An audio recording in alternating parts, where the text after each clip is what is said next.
Hi dears. അപ്പോൾ ഞാൻ ഇപ്പോൾ പ്രിയദർശിനിയിലാണ് കേട്ടോ. അപ്പോൾ ഞാൻ കോട്ടയ്ക്ക് പോവുകയാണെങ്കിൽ എനിക്ക് അവിടെ ഒരു ഇൻ്റർവ്യൂ ഉണ്ട്, അത് അറ്റൻഡ് ചെയ്യാൻ വേണ്ടി പോവുകയാണ് കേട്ടോ.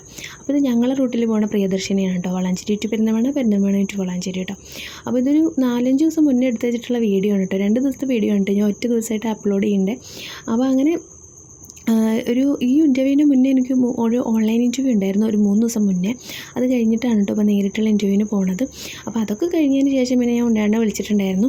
അങ്ങനെ ഞങ്ങൾ കയറി ഞാനൊരു പപ്സും ജ്യൂസും ഉണ്ണേട്ടനും ഒരു ലൈമ് കുടിച്ചിട്ടുള്ളൂ കേട്ടോ. അതൊക്കെ കഴിഞ്ഞ് പിന്നെ ഞാൻ വീട്ടിൽ പോയിട്ട് വീട്ടിലെത്തി കുറച്ച് കഴിഞ്ഞപ്പോൾ ഇവിടുന്ന് വിളി വന്നിട്ടുണ്ടായിരുന്നു. നാളെ ജോയിൻ ചെയ്യണം എന്ന് പറഞ്ഞിട്ട് വിളിച്ചിട്ടുണ്ടായിരുന്നു കേട്ടോ. അപ്പോൾ അത് കഴിഞ്ഞപ്പോൾ ഞാൻ ഇൻ്റർവ്യൂ കണക്ക് കൂട്ടൽ പ്രകാരം ഒരു ഉച്ചവരെ HR പ്രോസസ്സും കാര്യങ്ങളൊക്കെ ഉണ്ടാവും. അത് കഴിഞ്ഞാൽ ഡ്യൂട്ടിക്ക് കയറാമെന്നാണ് കേട്ടോ. അപ്പോൾ ഞാൻ ചോറൊക്കെ ഇട്ടായിട്ട് പോയിട്ടുണ്ടായിരുന്നത്. പക്ഷേ എൻ്റെ കണക്ക് കൂട്ടലുകളൊക്കെ തെറ്റി. ഫുൾ ഡേ HR തന്നെയായിരുന്നു. HRൻ്റെ കുറേ കാര്യങ്ങളുണ്ടായിരുന്നു കേട്ടോ നമുക്ക് ജോയിനിങ്ങിന് മുൻപായിട്ട്. അപ്പോൾ ബ്ലഡ് ടെസ്റ്റും വാക്സിനേഷനും ഒക്കെ ഉണ്ട്. ബ്ലഡ് ടെസ്റ്റ് കിട്ടാൻ 4 മണിക്കൂർ എടുത്തു അതിൻ്റെ റിസൾട്ട് കിട്ടാൻ. അത് കിട്ടിയിട്ടാണ് പിന്നെ ഫർദർ പ്രോസസ്സും കാര്യങ്ങളൊക്കെ ഉണ്ടായിരുന്നത്. അപ്പോൾ അതുകൊണ്ട് ഫുഡും കഴിക്കാൻ പറ്റിയില്ല എനിക്ക്. പുറത്തുനിന്ന് പോയി കഴിക്കായിരുന്നു, പക്ഷേ ഞാൻ കഴിച്ചില്ല കേട്ടോ. ഞാൻ ആകെ ക്ഷീണിച്ചിട്ടുണ്ടായിരുന്നു. അതുകൊണ്ട് എല്ലാ കാര്യങ്ങളും റെഡി ആയിട്ടോ. പഞ്ചിങ്ങും കാര്യങ്ങളും അക്കൗണ്ടൊക്കെ റെഡിയായി. അപ്പോൾ ഉണ്ണേട്ടനെ വിളിച്ചപ്പോൾ ഉണ്ണേട്ടൻ തിരക്കാണ്. അപ്പോൾ ഞാൻ കാരവൻസിൽ പോയി ഒരു ബിരിയാണി കഴിച്ചു കേട്ടോ. അപ്പോൾ ബാക്കിയുള്ള കാര്യങ്ങളൊക്കെ അടുത്ത വീഡിയോയിലിടാം. ബൈ.